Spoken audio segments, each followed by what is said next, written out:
এটা হচ্ছে আপনার প্রশাসন বিধায়কের উদ্যোগে, উত্তর বিধানসভার নীতিশ মালিক ওনার উদ্যোগে, যাতে যান জঞ্জাট না থাকে, বড়বাবু এসপি সাহেব, শক্তিগড় থানার আইসিজে ওনাকে নিয়ে উদ্যোগ করে ল্যাংচা কমিটিকে নিয়ে যে যাতে জঞ্জাট না লাগে তার জন্য আপনার এখানে মেলা 30টা দোকান আপাতত বসেছে, এরপরে আরও বাড়বে।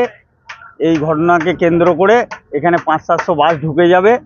ওর জন্য মূলত কি 21শে জুলাইকে সামনে রেখে আপনার 1,500-2,000 বাস এই সড়ক পথে যায়, সেটা যাতে জাম জঞ্জাট না লাগে ওনাদের রেস্টের জন্যে এখানে 35 বিঘে জায়গার উপরে প্রশাসনের তরফ থেকে, বিধায়কের তরফ থেকে ড্রেসিং ফেসিং করিয়ে একদম রেডি করিয়ে এই জায়গায় মেলা উৎসব করা হচ্ছে। এরকম কি ঘটনা ঘটেছে 21 জুলাইয়ের সময় যাবার পথে দুর্ঘটনা হয়েছে, জাম জঞ্জাট হয়েছে, মারামারি ঝামেলা লেগে গেছে।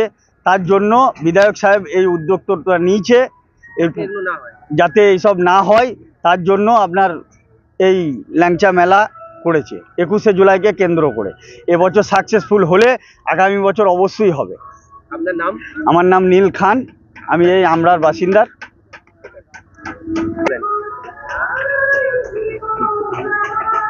বলতে বলতে আমাদের যে ল্যাংচা মেলা যে হচ্ছে, এটি আমাদের উত্তর বিধানসভার নিশ্চিত করার মালিক যে বিধায়ক আছে ওনার উদ্যোগেই করা হচ্ছে।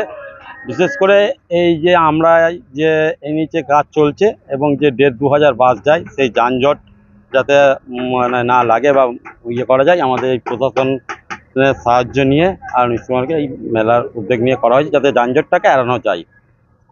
আপনার নাম? আমার নাম রণজিৎ সাহা, আপনি এখানকার উপপ্রধান।